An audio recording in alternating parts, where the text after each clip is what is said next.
We are so excited for you all to join us tonight for our Replenish retreat.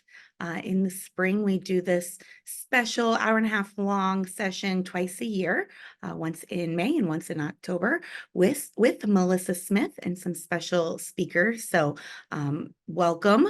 I am Kayla Nelms. I am with Cedarhurst Senior Living, and it is a joy to bring you this series, part of our caregiver, wellness series that we do every single month as we attempt to help care for our caregivers and offer these resources. So welcome everyone. A few housekeeping things. I think the first and an exciting one for us is that we are offering closed captioning for anyone who is interested in using that. So you will hit the more button at the bottom of your screen, captions, and then show captions, and those will populate. I believe that will work on the replay as well. So that is how you get that turned on.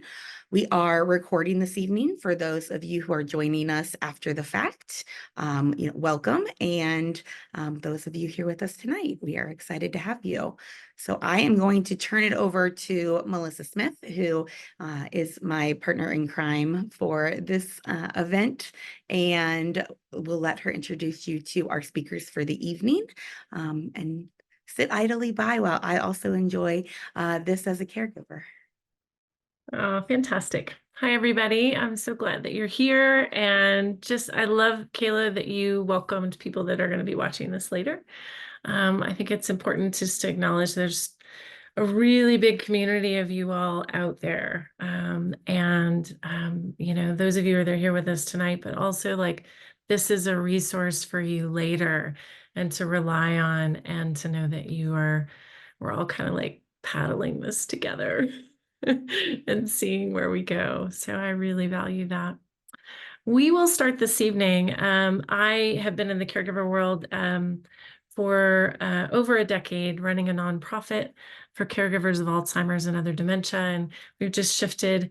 COVID, of course, changed all of our lives, and we shifted more toward online events. So I feel like this is, for me, it's been one of the richness and the gifts of creating community where we haven't been able to have this kind of community. And I'm excited because each of the speakers tonight, I know Kat's going to touch a little bit, and Addie will really talk about sort of this nourishing aspect of self, which really draws us into community eventually. So, but I'll open us up with just a little bit of grounding, if that sounds okay with everybody. And if you just joined us, we've added in the chat box where you're zooming in from, and maybe one good thing that's happened this week. So don't force it. You can go further back if you need to. I mean, life is lifey. So the first request I'll make of you is to take your eyes just a little off the screen and let your eyes fall on something neutral or beautiful or soft. I know you want to keep it on the screen. I'm sure I'm all of those things, but eyes off so that it's not so distracting. And for me, I have a window, I have green. I'm really feeling very fortunate that there's some blooms also happening. But you may be looking at a picture of someone important to you. You might be just looking at a beautiful color. But just really let that settle for a moment. And imagine, right, that whatever that is just gently cascading through your body. So I'm seeing, the leaves blow in the wind and feeling that ease come across and down through my body. You might be looking at another image. What is it conveying to you in this moment that you need? Is it peace? Is it centered? Is it grounding? So just notice, what are you able to receive by just paying attention, even for just a few moments? And then while your eyes are still just soft and widening, notice what the quality of your breath is like. Notice if your body has changed at all. I noticed my shoulders went down. I was feeling a little tense, and then that just kind of went down. And when you're ready, you can bring your eyes back to the screen. So just checking in with yourself. Notice what feels different or the same. And my request of you is to set yourself up for success tonight. So if you've got a lot of distractions, like lots of bells and whistles on your device that you're watching on, what can you minimize or close? What could you put on silent? Just to honor yourself for just showing up. That's the big work. Um, so many people that's the hard part, but you've done it. And so coming and being present, gifting yourself with that. Also, I've got a beverage, like a way to self-regulate is to take sips of water, to swallow. I take no offense at yawning. Yawning is a big nervous system reset. So like if you're tired, like go for it. Yawn, sigh. Also, change your position. So if after sitting for a while, you're like, yeah, no, I just need to stand up or I need to go use the restroom, we're going to be here. So taking care of yourself, that's really of the utmost, it's the highest allegiance. So that sort of idea of just really being self-sovereign and you can take care of what you need to take care of as you're a part of this experience together. So I'll introduce one more just really gentle technique and then we'll have Kat. So this is my favorite, and I've called it many different things. In yoga, it's called something else, and I've heard different teachers call it. I'm gonna play with because it's my one of my really. I don't know if you have a work bestie, if anyone has something like that, or if you've ever had that. So it's like my work bestie's best birthday, and so I always think about this when blowing out candles. So imagine, right? Maybe you're giving yourself a cake. That sounds good to me. Or something, a candle, if you were to light a candle, but we don't actually want to blow it out. So the breath isn't so strong that the candle blows out. The breath is like just so that the candle flickers. Like imagine you were going to blow on a feather and you just want the feather to just lightly ruffle. So it's a gentle inhalation through the nose and you decide how much. So breathing in. And then you're going to imagine blowing that candle, just letting it flicker for as long as you like. Your eyes can be closed, open, it doesn't matter. Breathe in again. So you decide the capacity, but see if you can feel it even in the top of your shoulders. So breathe full. And as you blow out, it's like you just want to ruffle that feather or that candle. Good. One more. So it's in through the nose, if your allergies will allow. And then out through the mouth.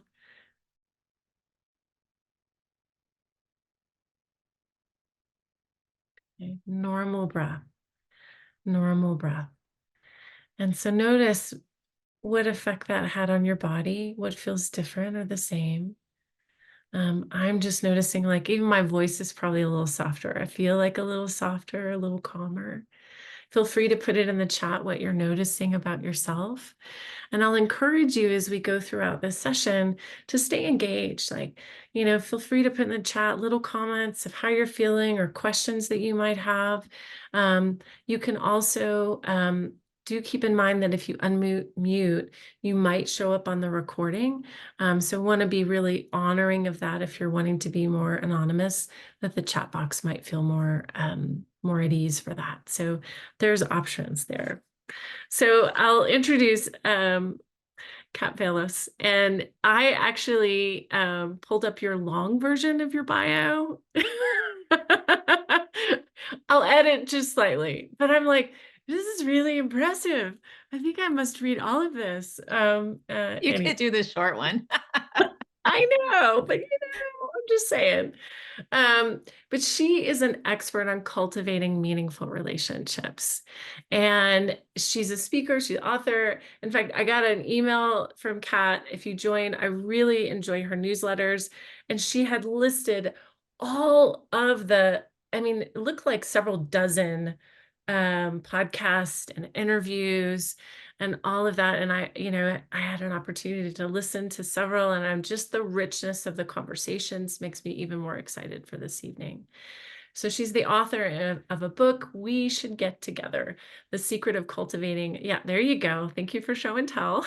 The secret of cultivating better conversations calendar also. And then she also, what I really love is this idea that you started, this gathering of better than small talk, just going for it and really diving in. And I feel like that's a part of what we do in this community, is really kind of dive into some of the more challenging conversations that really face our caregivers and those that are um, kind of walking this walk in this community. And so I'm so honored and excited. I mean, I could go on and on. The longer version is like, also mentions all the different things that she's been in the New York Times and NPR and the Good Life Project.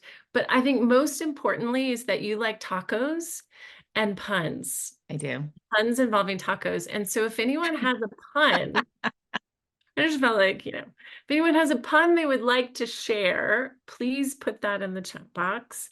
And I really appreciate that someone put Kat's leaks already in there. So thank you. If that was you, Kat, you're on it. But if you've got a pun, I only know one. Go for it. Let's talk Oh, about it. yeah. I hope, please tell me someone else has one. So, how does an ocean say hello? It waves. Yeah. Yeah, that's great. I'm here That's for it. it. That is all I got. That is all. Come on, someone else save me, please. Any other puns? No puns. No puns. Oh, ET's thinking hard. Addie, no. Oh man, you're gonna leave me hanging. Okay, I'll do one from my daughter's, one of my daughter's board books, and it was a board book of puns. So I bought it because, like Kat, I love some puns. And there is you're the apple of my pie, and it was a pie talking. Let's see if there's any more. You have a piece of my heart. Oh yeah. It was full, like it went A to Z. So those are the only two I can remember right now, but there you go. Love it. I'm here for it. So let's just dive right in and tell me a little bit more about why you wrote the book on friendship. So where was your heart at for that? Yeah.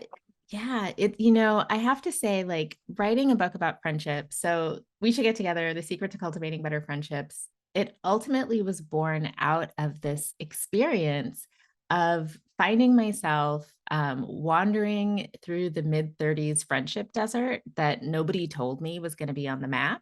Like, I was on my journey through adulthood, and then all of a sudden, it seemed like something that used to be rather easy had suddenly gotten more difficult.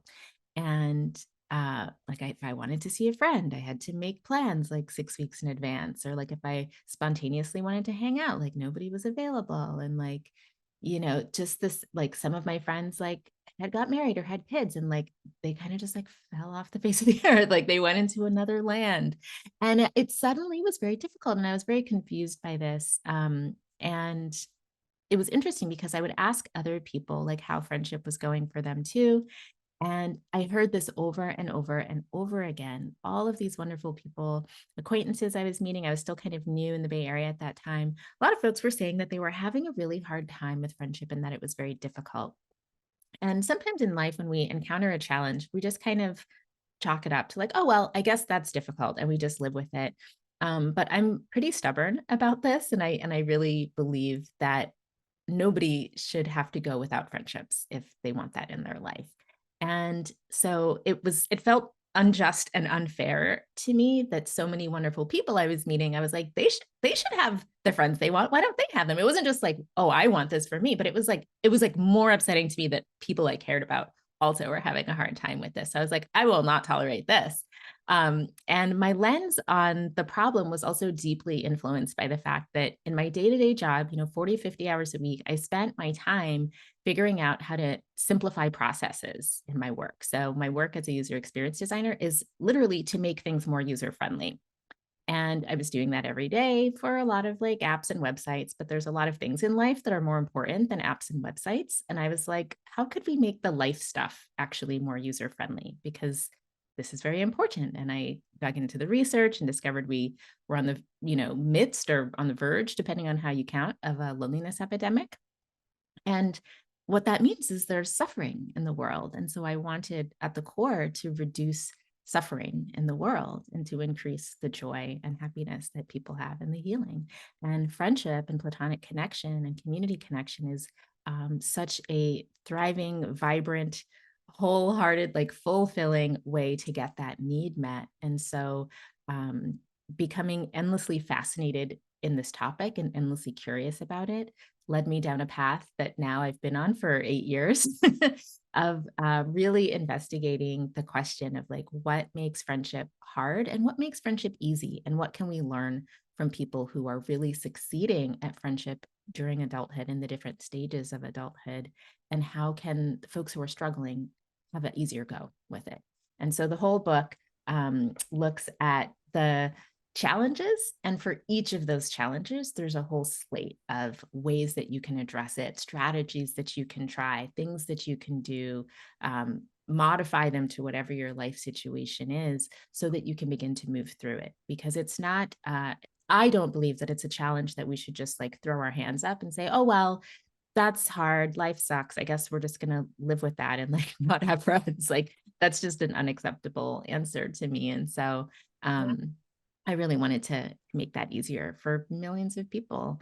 And I will say the other thing about it too, and I'll show like an example, is like this can be a topic that is very tender for people and that is very sensitive. Like it's hard to be vulnerable and to say like, wow, I'm having a challenge. I'm having a hard time with this.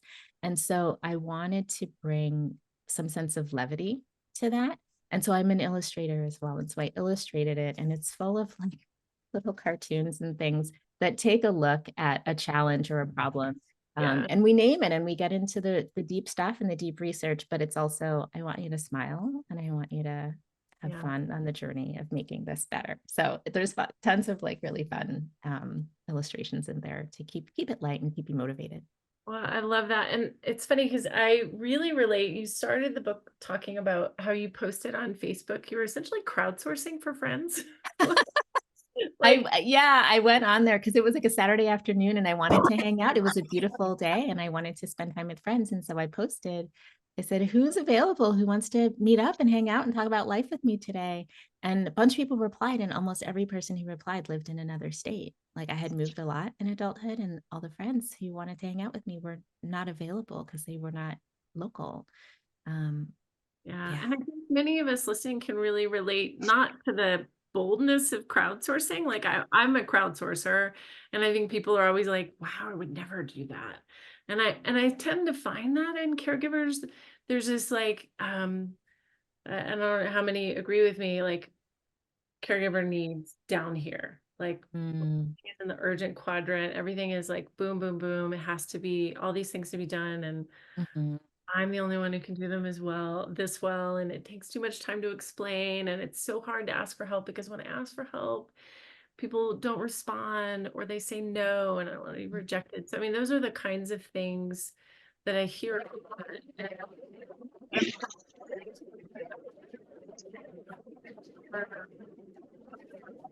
Different stages. Like, how do we start to cultivate those friendships, and where do we even start? I'm just going to double check that I heard you right. I don't know if the sound got weird for anybody else. I see some head nods. I caught the end of what you were saying. It sounded like you were asking about so wise, what I just said, like the wisest thing I can I'm not sure I can even recount it.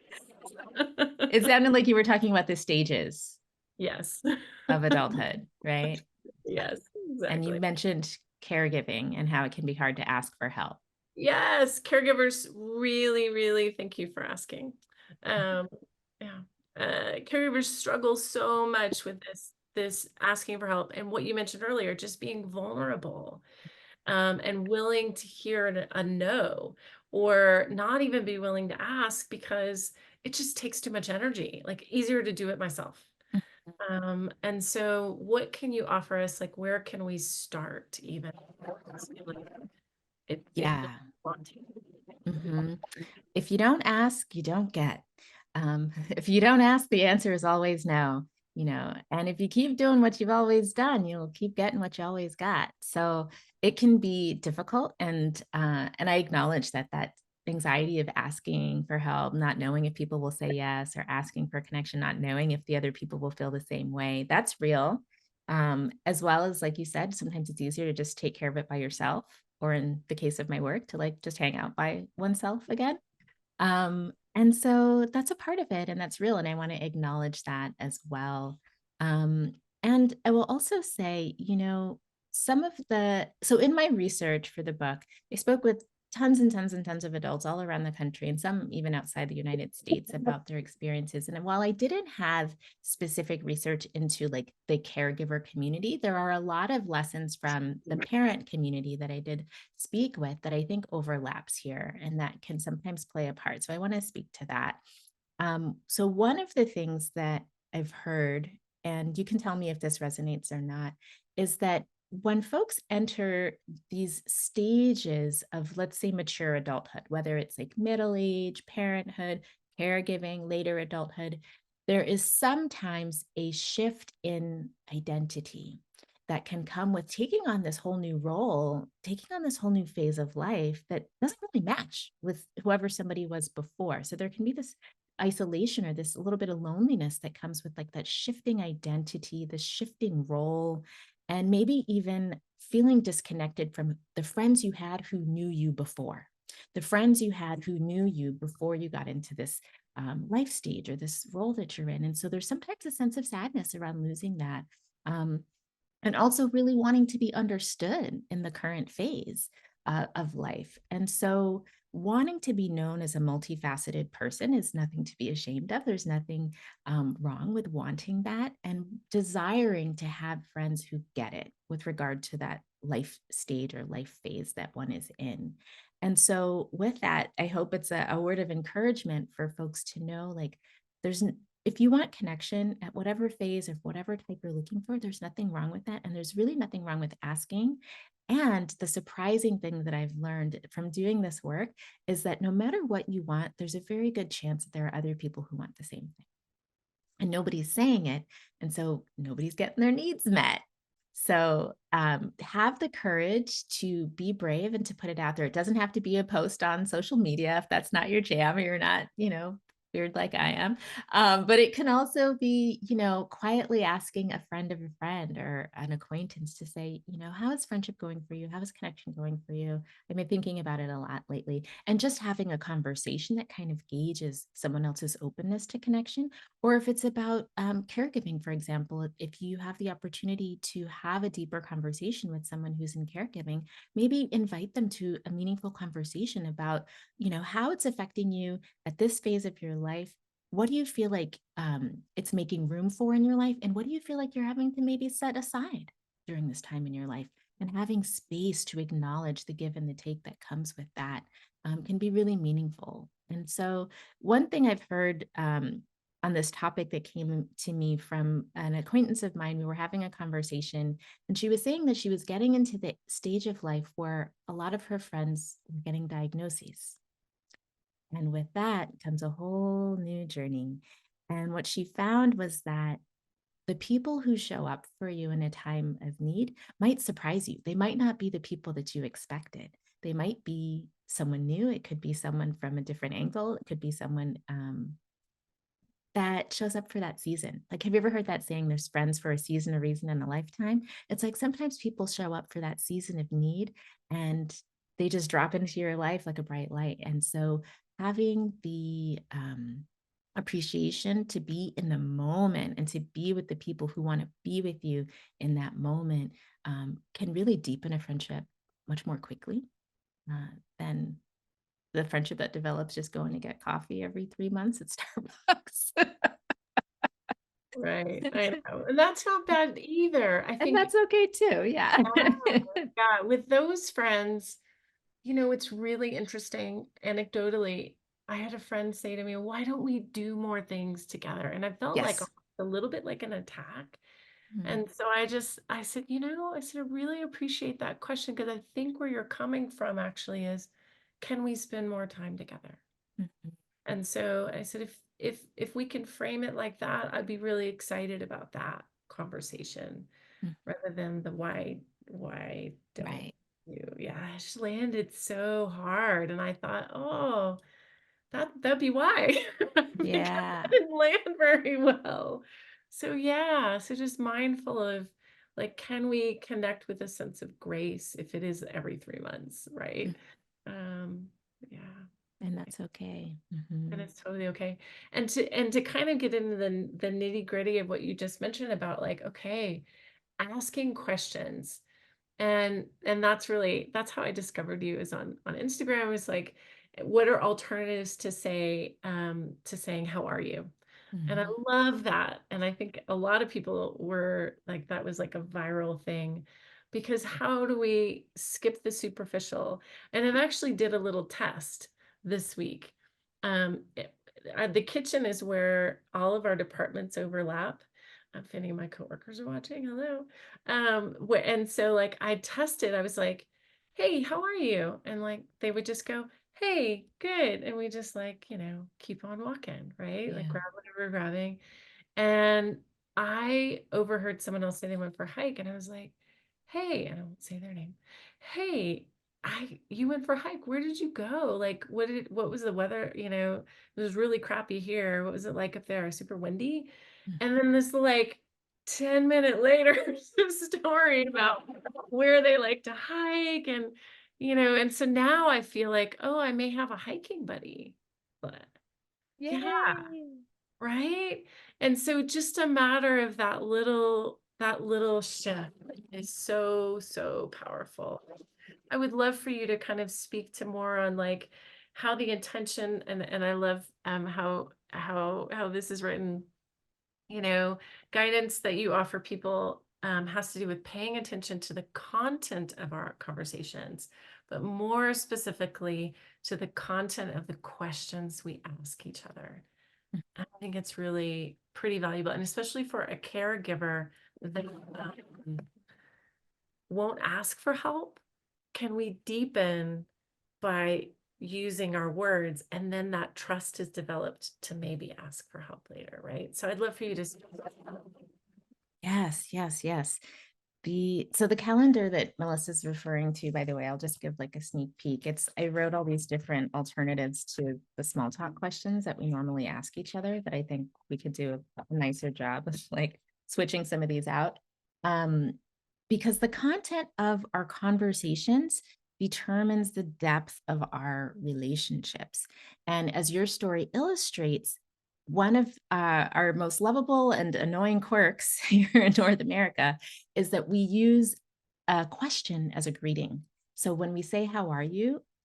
Often people mean it as a greeting rather than a true inquiry. And it is unfortunate. And I part of the reason I wrote this alternatives to how are you is because a really good question is an invitation to connect. It's an invitation to connection. And a bad question is a blueprint for a missed opportunity.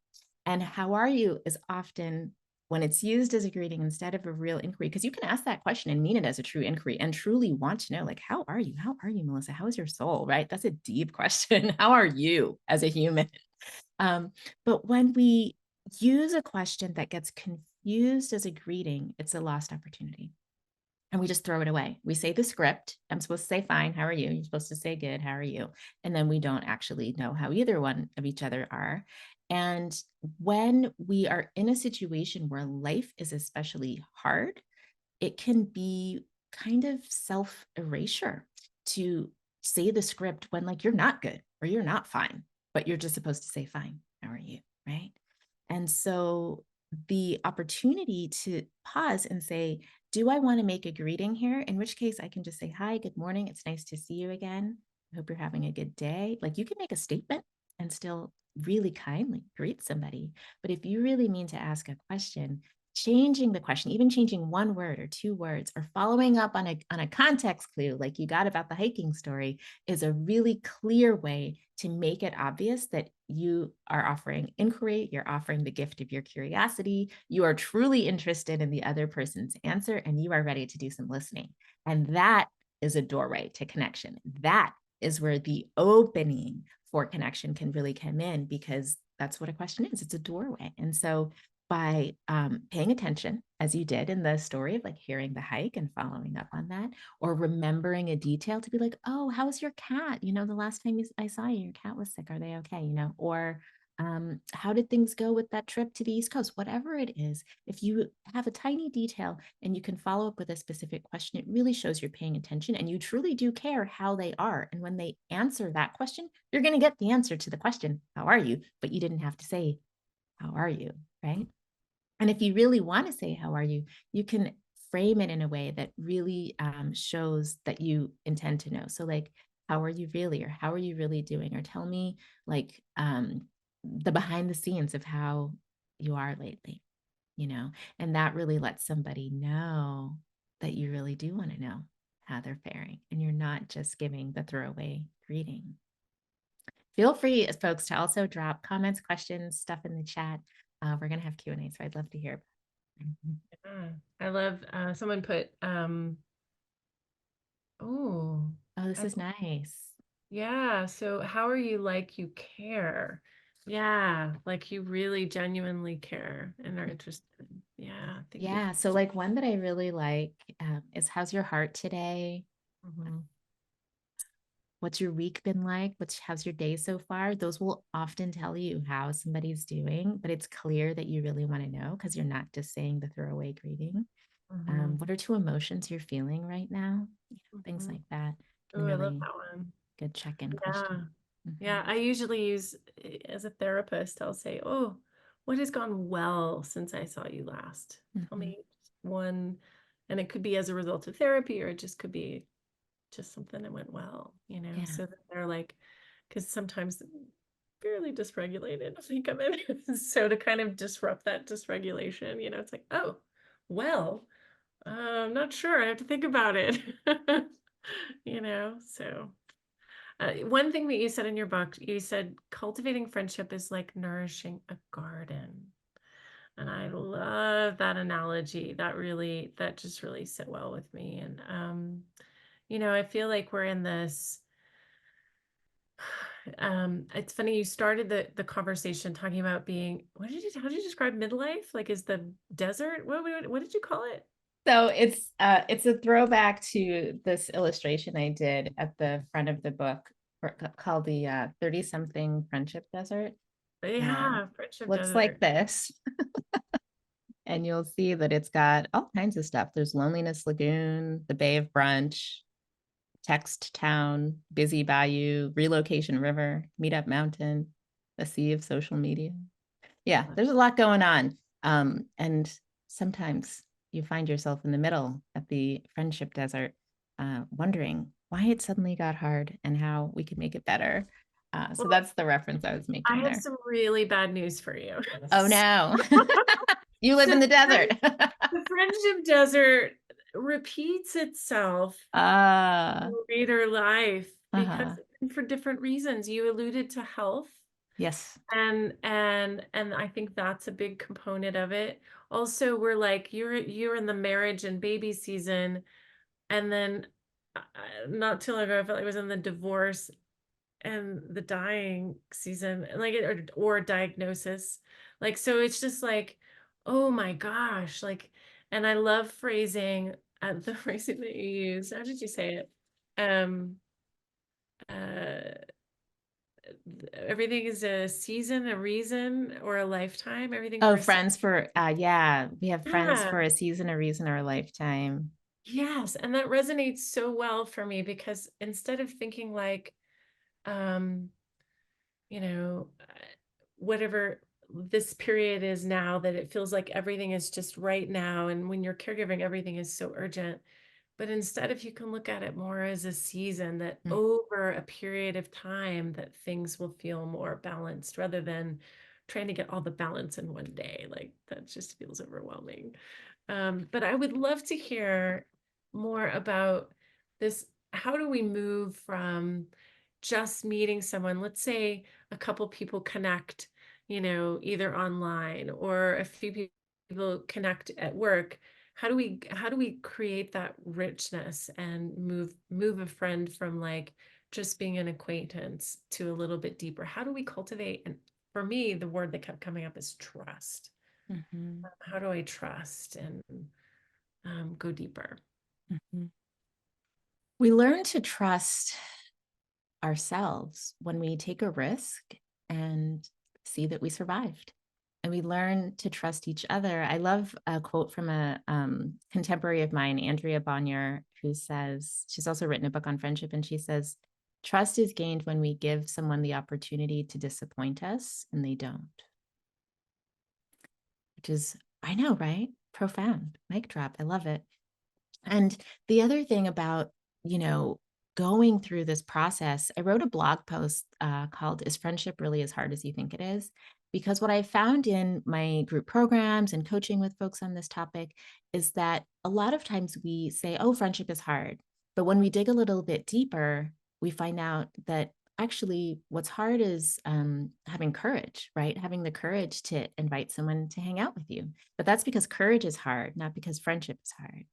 Or if we need to follow up and follow through to like keep a new burgeoning friendship going and are trying to make plans and they're not available, they have to like book it out and they're like, oh, they're rescheduling. And all of the like nitty gritty of like finding time together can be a place where friendships kind of fizzle out. And we say, oh, friendship is hard. And it's like, are you sure? Or is perseverance hard? Huh? Like, what's actually the challenge here? Is it friendship or is it these other things like courage, perseverance, vulnerability, making a request, trusting someone and being willing to be let down or being willing to be surprised if they don't let you down? You know, all of these other things are actually what's hard. It's not friendship. And newsflash, all of those other things are a part of the rest of life too. They're not only a part of friendship.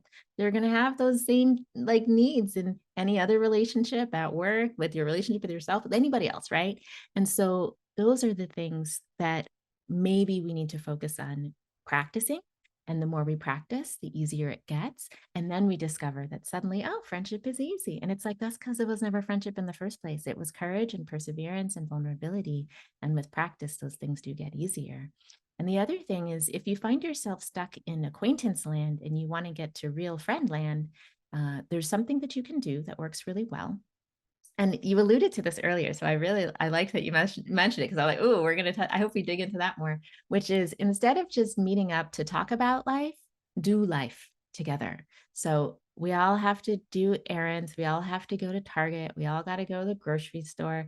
We all got to eat dinner. But like, if you can find ways to combine the things in your life to do them together, it becomes easier to share time together without feeling like you have to set aside all of your adult responsibilities, but also to feel like you are more integrated into the fabric of each other's lives instead of saving friendship to like happen over here away from the rest of life. It's like, no, like let's weave it in there. Let's weave it in. I got to organize my closet. I got to fold my laundry. Like, let's do that together, you know? And so those are ways. Anyone who wants to come over and help me clean, come on. Yes. So finding ways to share those moments can make a friendship feel stronger and it feels a little more integrated into the flow of life rather than something that has to be set aside. And then, you know, find ways also to make new memories together.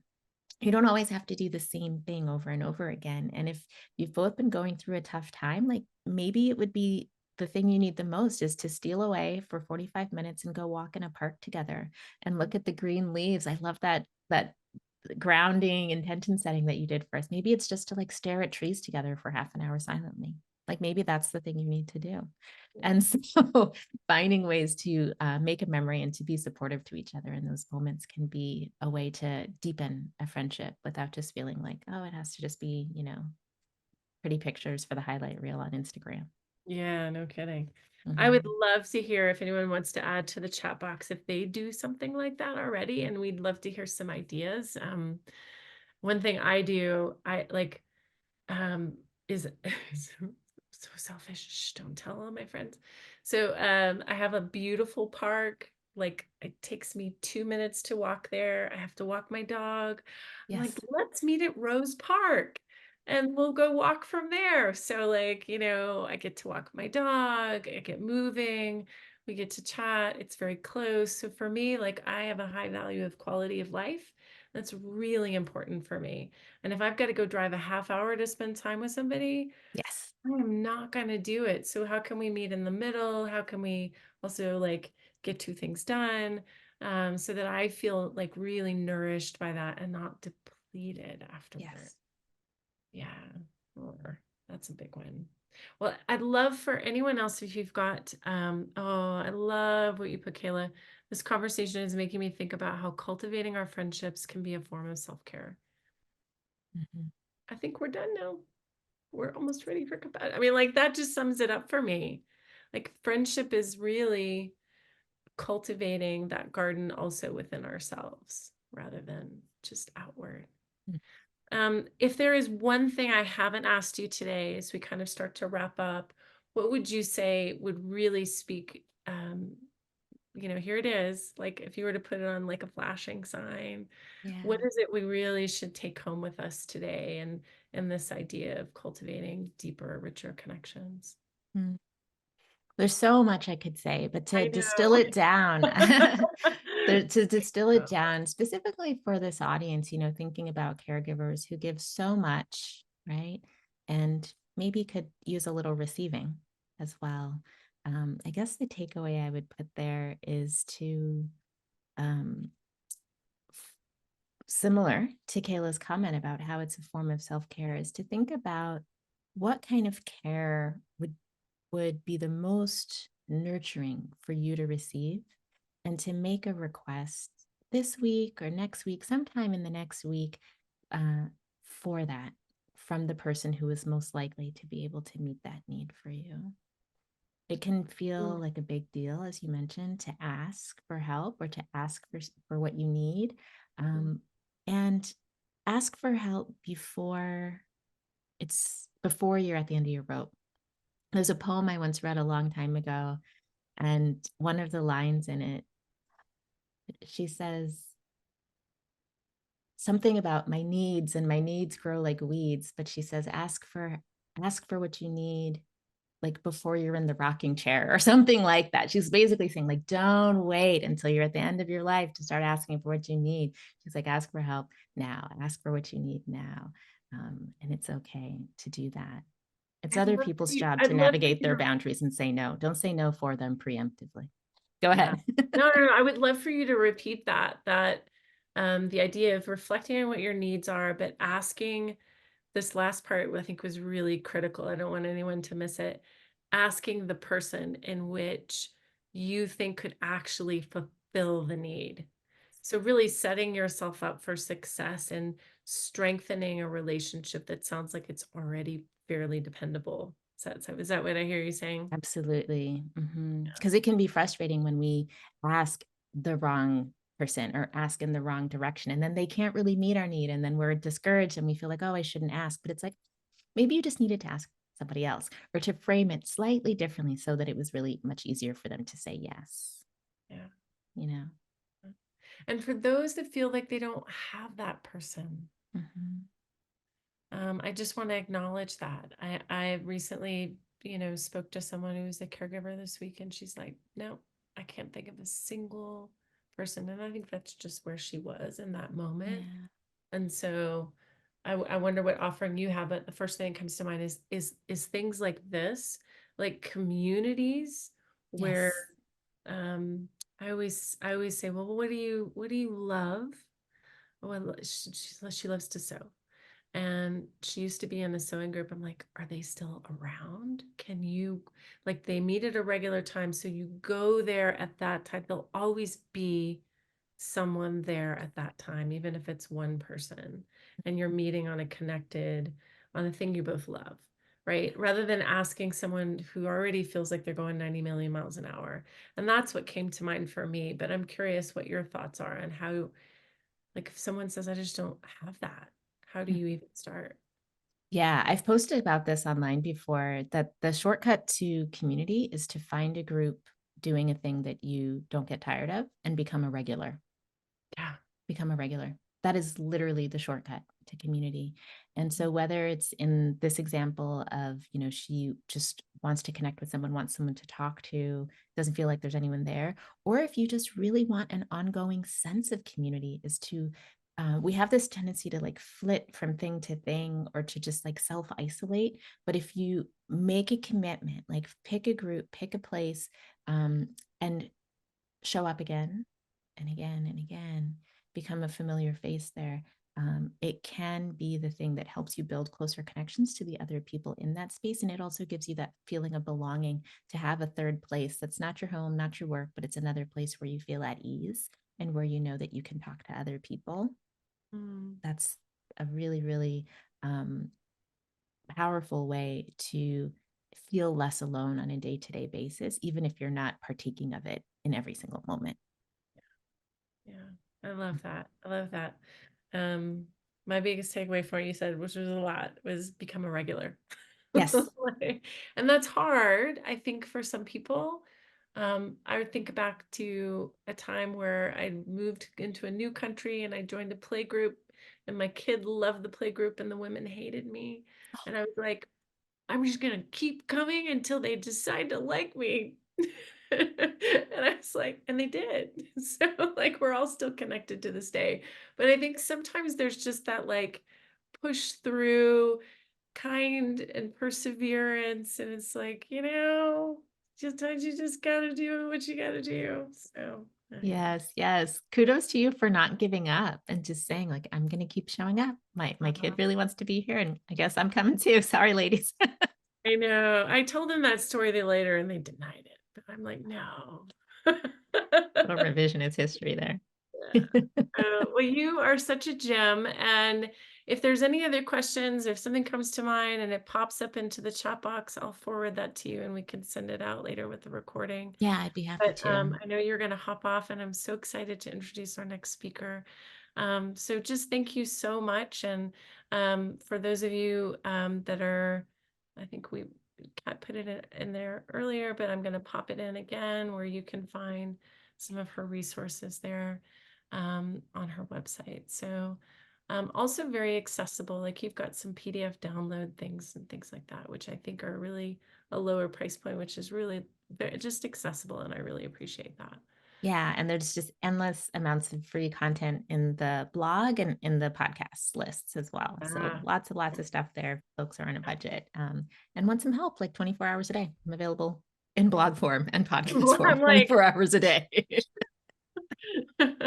Addie and I are both cringing, like, no, don't say that. Yeah. Oh, fantastic. Well, you are a gift. Thank you so much for joining us. And I just wish you lots of love and connections in your future. Thank you so much. Thank you for the important work that you're doing. Thank you for having me. Thank you for that beautiful grounding session. I'm going to carry that with me through the rest of today. And big thanks to you and Kayla for inviting me. And so lovely to meet you, Addie. Sorry I have to hop off, but take care, everybody. Okay, great. Thank I hope you so saw the much. compliment. They love your glasses. Yes. Oh, well, thank you. All right. See you All right. later. Have a beautiful night. Take care. All right. I'm gonna add a pin there, Addie. And Addie, I also have your long version of your bio here. And I'm gonna pop your website, Move to Meditate, in the chat box. Oops, I just minimized it. So we'll try not to do that. It's movetomeditate.com, right? Did I get it right? That'll work. Yeah, I kind of have two sites called Move to Okay. Meditate. One is a .com, one is .yoga, and Okay. you'll get to both the same You'll way. get either one. Okay, great. Yeah. I have had the honor of knowing Addie for a long time. We had a mutual teacher together, and so kind of just watching her blossom and grow, and be able to offer all of these different mind body exercises. It really aligns so much with what we present month to month to month on mindfulness. So I feel like this is a beautiful way for us to kind of turn inward in this last part of our session. So I will encourage, I'm going to read a little bit of an intro, but I'll encourage you, if you've been with us, maybe stretch or take a breath or shift in your seat. And as I introduce her, she's a mindful movement specialist. She specializes in Buddhist mindfulness meditation and, of course, movement, which is yoga and somatics and Qigong. I love, I've been a guest on Addie's podcast. It's one of my favorite podcasts. It's called Move to Meditate. I don't know how many episodes you have now, but a lot. 92 coming, this 92nd one tomorrow. 92. She also has on-demand courses, and she teaches master classes and a mindfulness movement teacher training, but mostly, and very much like Kat, so much of her content is accessible on social media, and a lot of things she offers at no cost at all. And most importantly, our focus today, Addie, is wanted to turn a little bit inward, and we alluded to this a little bit with Kat, was, this idea of cultivating friendships. It also has to come from this place of really, cultivating that kindness toward ourselves. And so I'm gonna just let you take it away and offer some practices this evening for that self-compassion piece, which I think is really critical. So welcome. I'm really glad you're here.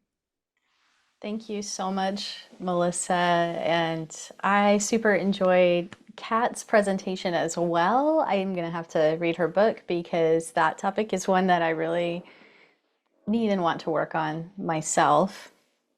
But what I thought I would talk about is self-compassion. And I have a little bit of personal experience with caregiving. I had an experience about 2 years ago that was a brief but pretty intense caregiving situation. And I've also witnessed others in my family become longer term caregivers. And so I've seen this a bit from the inside out. So I wanted to talk about this theme, self-compassion, because many times I think when we hear the word compassion, we kind of just think of that heartfelt, empathic response that we have to others, right? How our heart goes out to someone else when we see them struggle, whether it's like somebody we know or someone in our family or someone we saw on the news or just in our community. We feel that, that empathic response. And that's a beautiful, beautiful virtue, right? We value that. But even though we may believe, in our mind that everyone is worthy of compassion, it's really easy to overlook ourselves in that compassion equation. And especially when you find yourself playing the important role of being a caregiver, whether it's caregiving in your family or being a professional caregiver, it's really easy to diminish or delay your own needs because you can see how this person you're caring for, their needs are so much more immediate or urgent oftentimes, right? So it can be really hard to find this balance of how do we include ourselves in the compassion equation? How do we balance the equation? And that's funny that that came out as like a math problem because that is not my subject.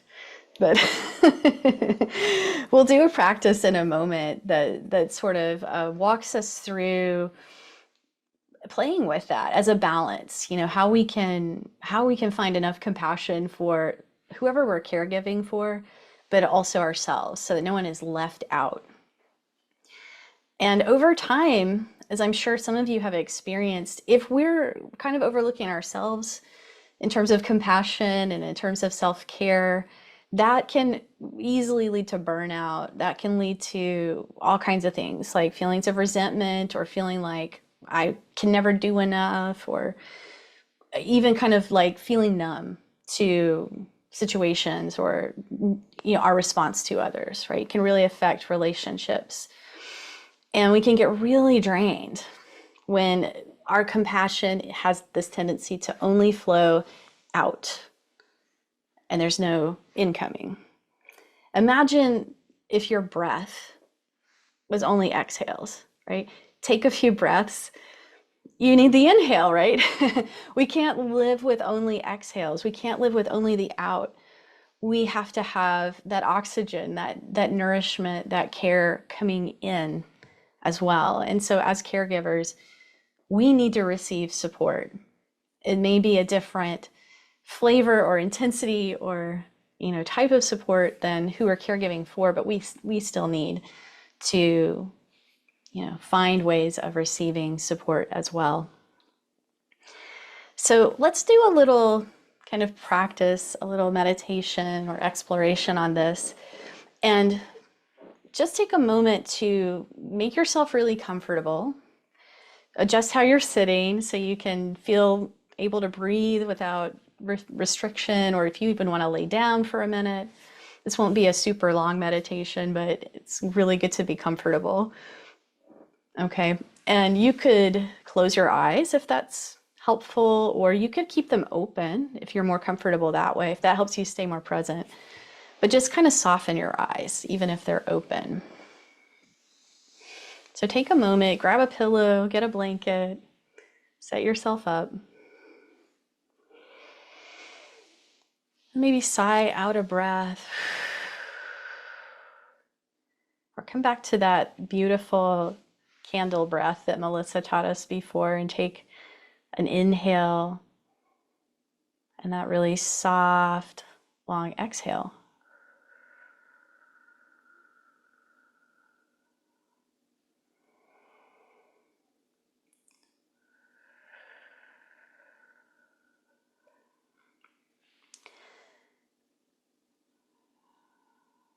And then when you're ready, imagine that you're with a person that you're caring for.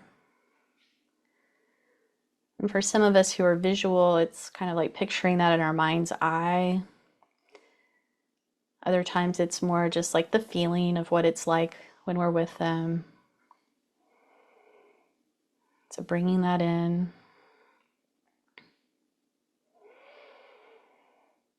And noticing as you do that, if it brings up kind of a mix of thoughts and sometimes images or feelings.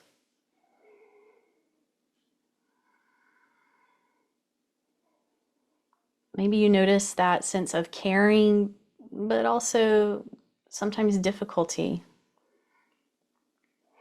the energy it takes, or maybe the sense of uncertainty or unpredictability that it can bring.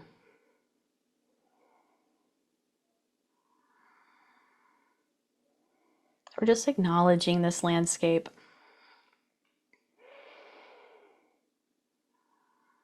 And you might also remind yourself of the difficulty experienced by the person you're caring for.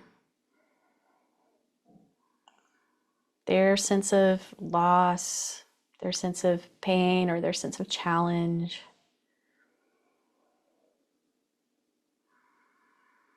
You can take those soft breaths anytime during this process. Blowing out the candle.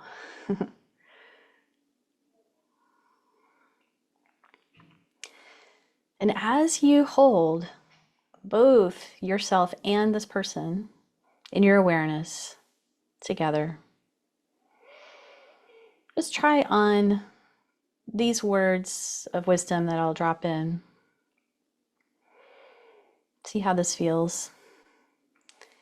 Everyone is on their own life path. As much as I see and care about this person's suffering, it's not completely within my power to make it go away. Some moments in our life are really difficult to bear, and yet I will try to help as I can. Just feeling into how those words land for you. If any of that rang true, just letting it sink in.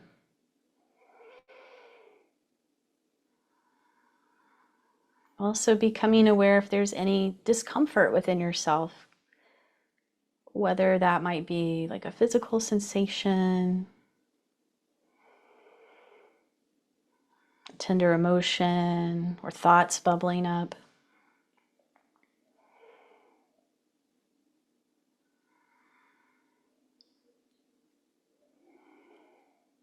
Recognizing your own humanness. Just validating it's hard sometimes. And it's not abnormal to feel this way being a caregiver.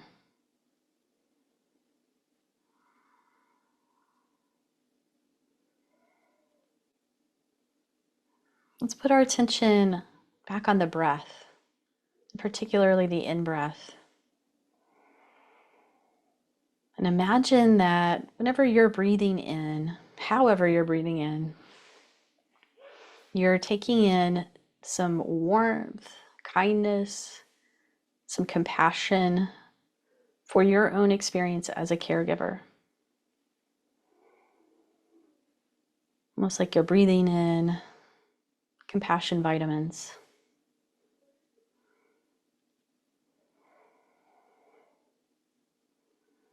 That could be like imagining that as you breathe in, a beautiful golden light is entering your body. Could be breathing in a feeling of softness or warmth. It could be breathing in a phrase like, may I feel supported.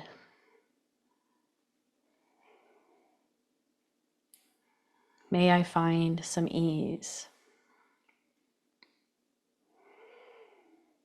Just staying with this in your preferred way on the inhale for a few breaths.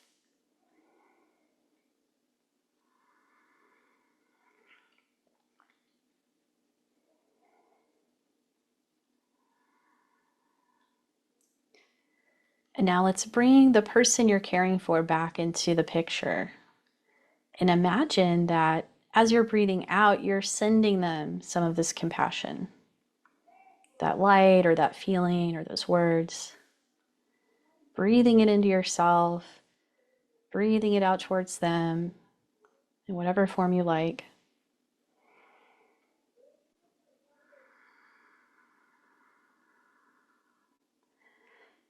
Breathing in compassion for yourself, breathing out compassion for the other. One for me, one for you. Or sometimes you need to adjust the balance of that and take a few full breaths just for yourself, the in and out for you. Fill yourself with more compassion and then go back to sharing those compassionate exhales with the other person when it feels right.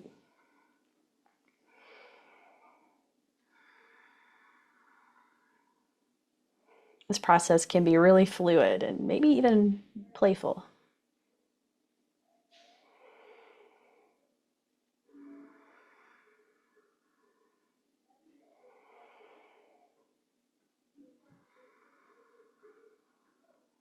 Breathing in that light or that image, that feeling, or those words like, may I be supported. May I feel some ease.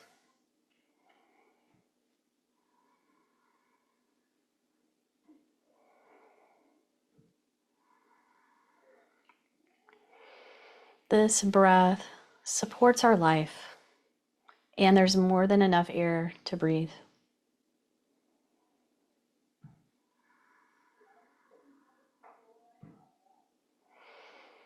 Likewise, there's enough compassion for both of us to receive here.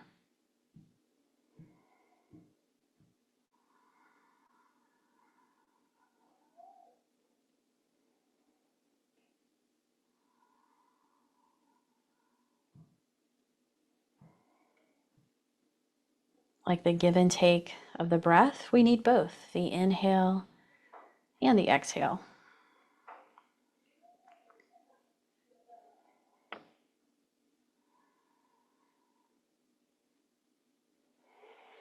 And remembering once again those wise words of compassion that I shared before. Everyone is on their own life path. As much as I see and care about this person's suffering, it's not completely within my power to make it go away. Some moments in life are really difficult to bear, yet I will try to help as I can.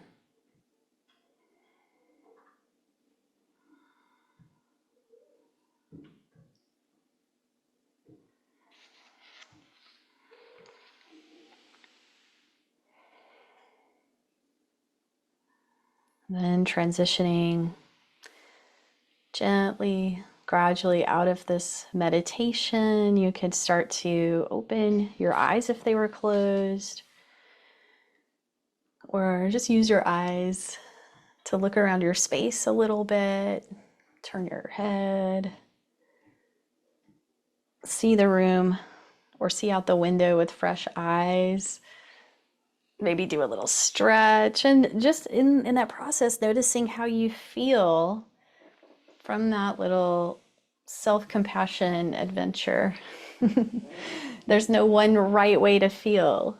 It takes us close to those uncomfortable feelings of, stress and struggle, but hopefully shows us there are ways of being with that are caring and that help us to move forward in a good way.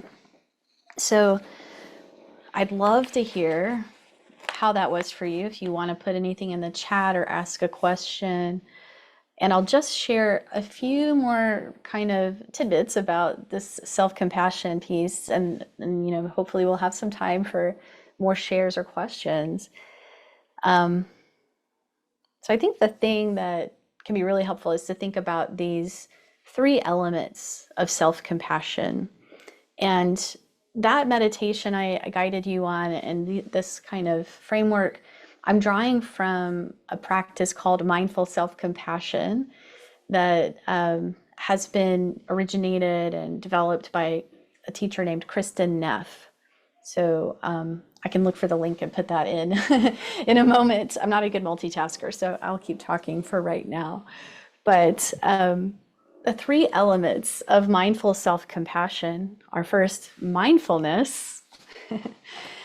Common humanity is the second one. And the third one is a caring response.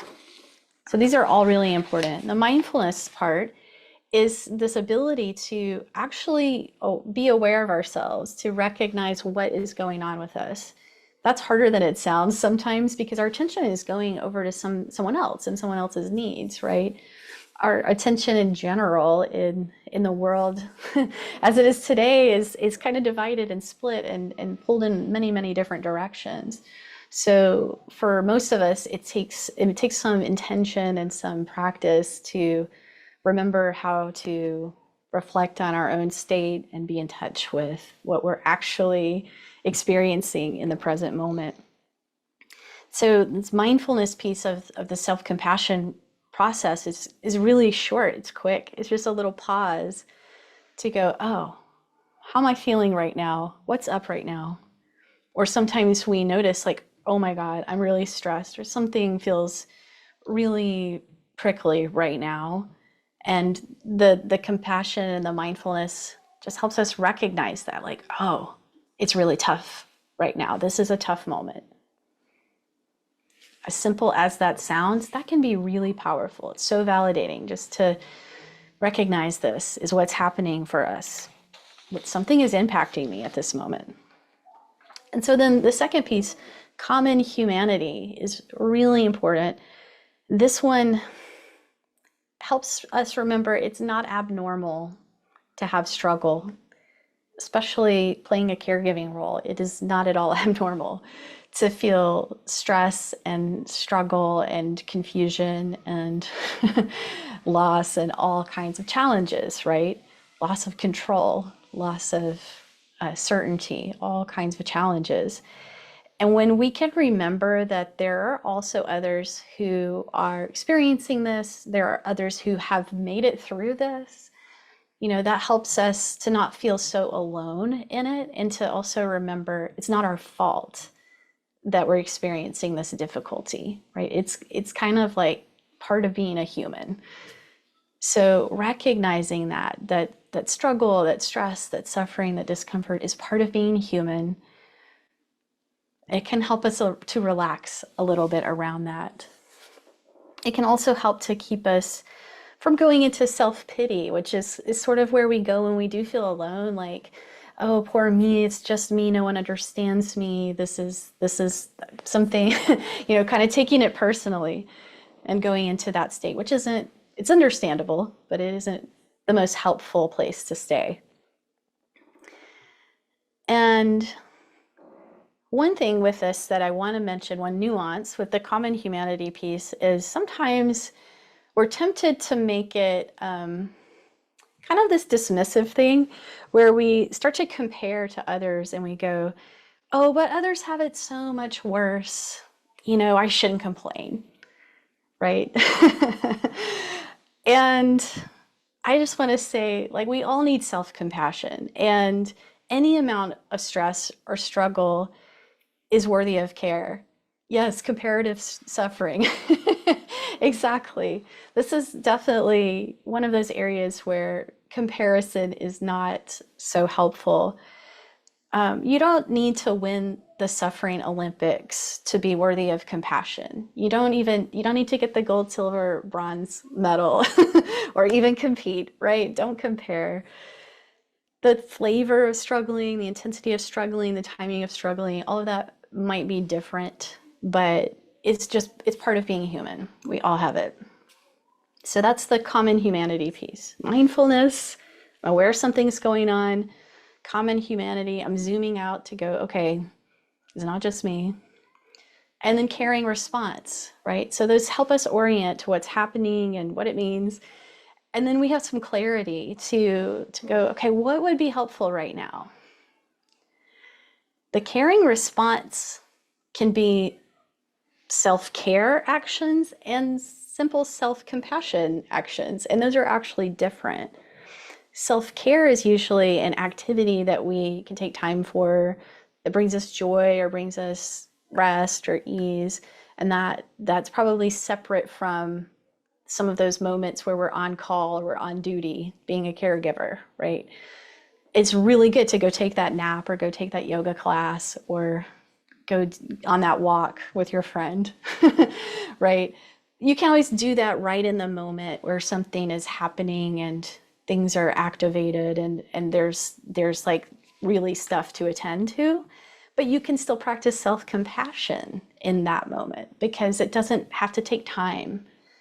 Sometimes it can take 5 seconds, maybe a little time, but seconds, right? Not enough to compromise your caregiving duties, right? Sometimes just taking that few seconds for a breath and for going, okay, this is hard for me too. Let me look around. What do I need to do? That can make a huge difference in the clarity of your response and in the kindness of your response, and you're being grounded and knowing what to do, right? So sometimes I know I've seen in myself when something happens and there's like, oh my gosh, this needs to be taken care of. There's this rush. There's this like, how can I take care of this as fast as humanly possible?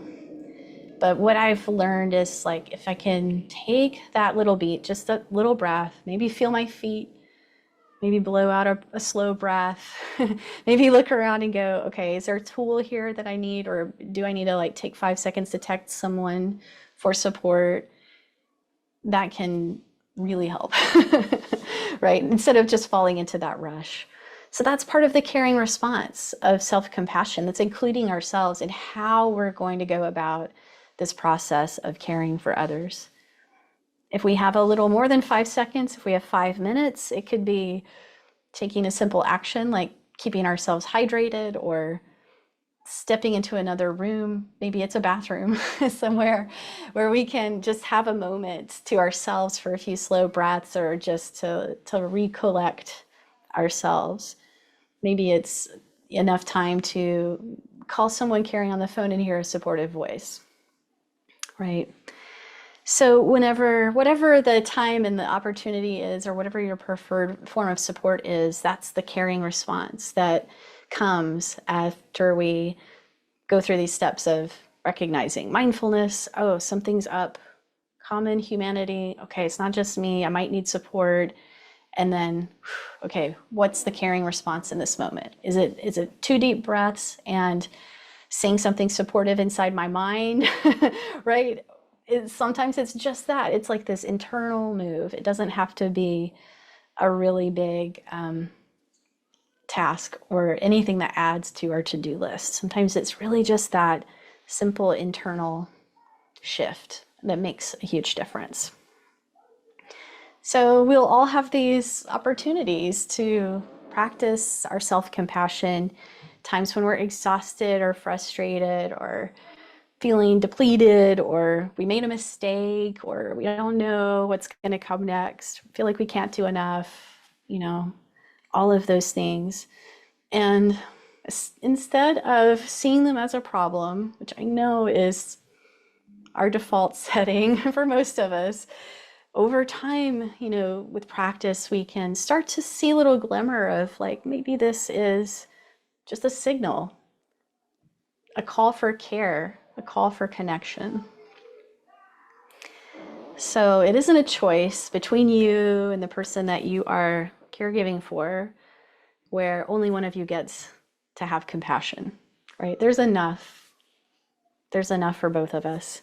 There's enough to go around. And the research shows that people who have greater self-compassion, more self-compassion skills, they actually tend to be more generous and more caring for others, right? Which, when you think about it, makes sense, because their cup overfloweth. They have that fullness to then be generous and share with.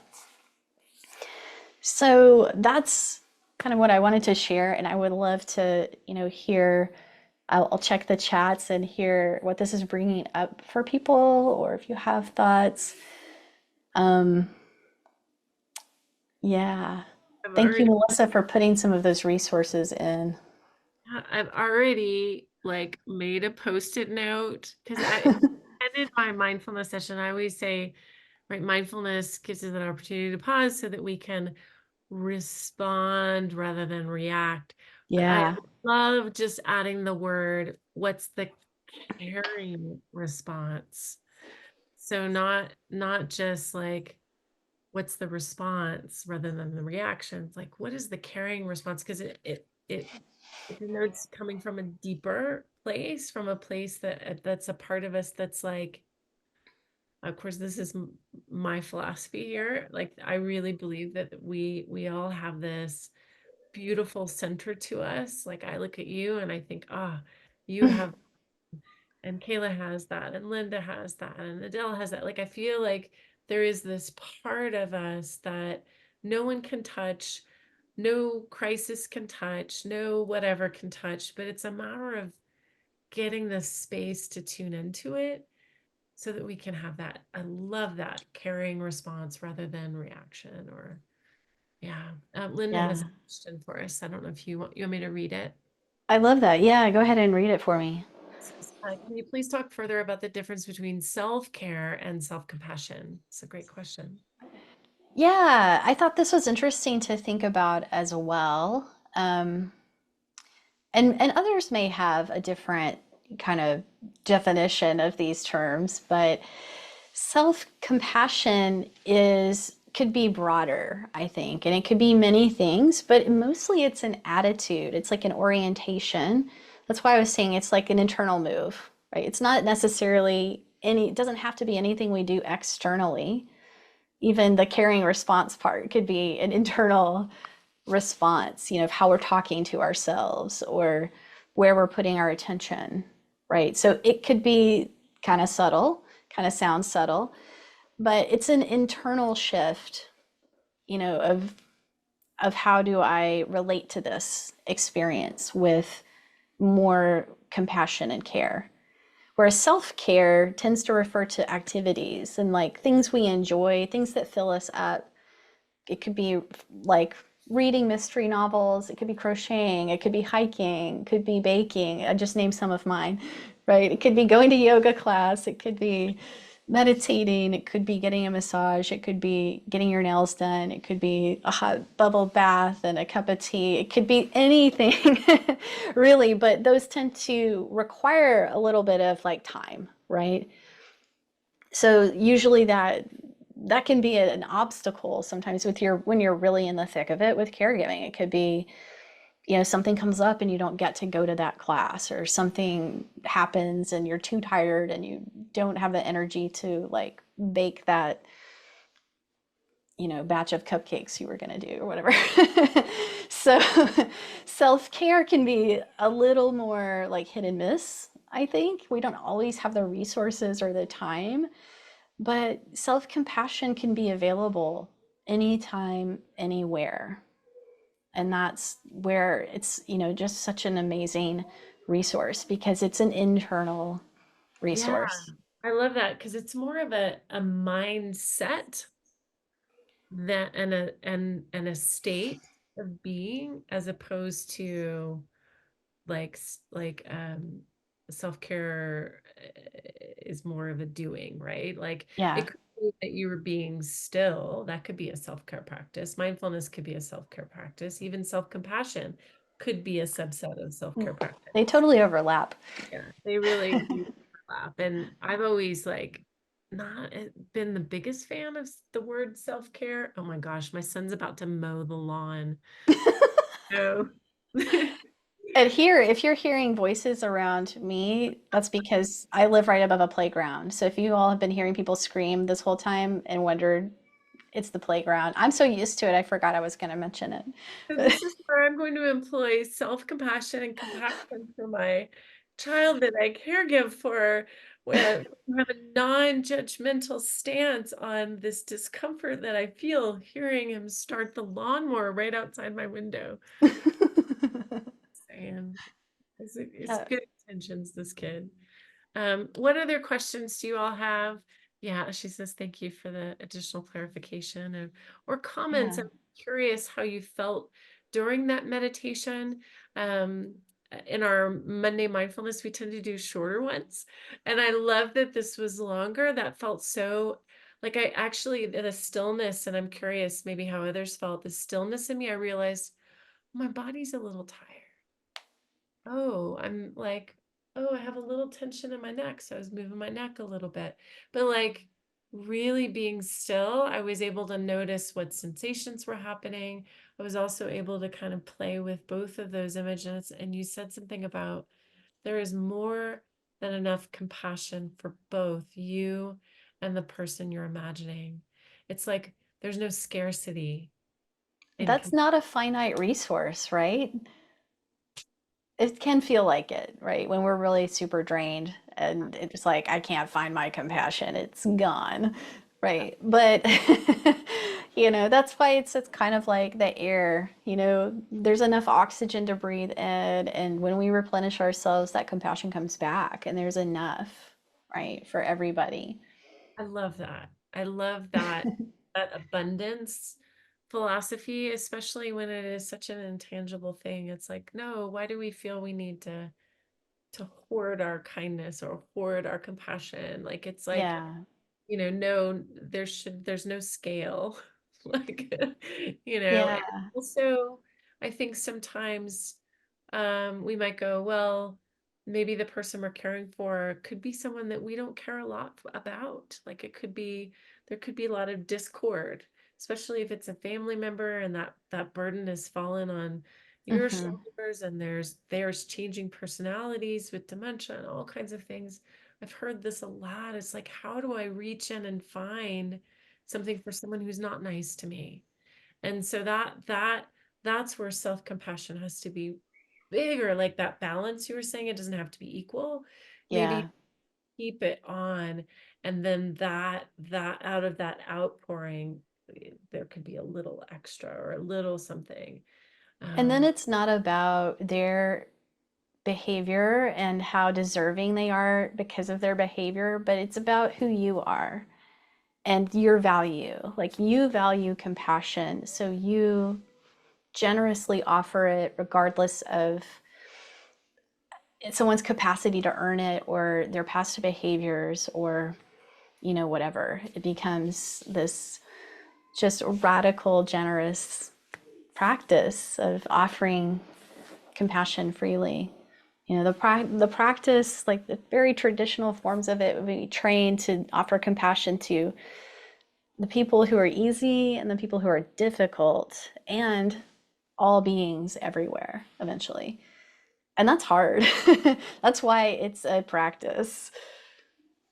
It is a practice. And I so appreciate that you said that. Oh, love, love, love, love, love that. That's the essence of everything that I work on every single day with every single person in therapy. Like, what's underneath that is your values. And can you live more in alignment with your values rather than like a whack-a-mole? You know, And it whatever. doesn't have to look a certain way. It's like compassion takes so many forms. It doesn't have to look like pretty, or it will be messy, you know, it's not perfect. But when we get into that thing of like, it should be this and it's got to be like that, or someone's going to think I did it wrong or whatever, then, you know, that's again like bringing that self-compassion back to ourselves, because it's just not that simple. And compassion, we need to open our mind about like what that could include and what that could look like, so we can actually recognize when we are taking compassionate actions that we might not even have seen that way before. Absolutely. Lovely. So I've put Addie's link in here. If you're watching this on the replay, it's moved to meditate either .com or .yoga. And Kat's website, what was it? We should get together.com. So I'll read that out loud in case you are watching this on video and not able to see that. There's some really beautiful comments. I hope that you are reading that.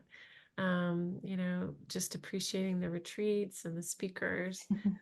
So thank you all for joining us. Hey, I want to read your comment that you said the meditation made you feel free, that you're with a client that's been agitated, so it gave you some peace. That's beautiful. It is beautiful, and I so appreciate that. And yeah, fantastic. So I just want to encourage each of you all to join us again. I know Kayla was going to mention this, but since I'm just already talking, it's June 3rd, Monday, 11 a.m. Central Time. If you've signed up for this, you'll likely get an email because you'll already be on that email list. So really excited for you all to join us monthly. And Addie, you're a gift. Thank you so much. Thank you for having me, Melissa, and everybody, Kayla, and for the comments and just everyone's presence, and for all you do for others and for hopefully for yourself too. All right, everybody, you guys have a beautiful evening. Yes. I so appreciate each one of you. Thank you, Kayla. You are so welcome. Thank you both, Addie, Melissa. This was a wonderful evening. Thank you everyone for joining us. We will be sending out the recording. So if you've missed a part of it or you wish to share it with someone else, look for your email tomorrow for that.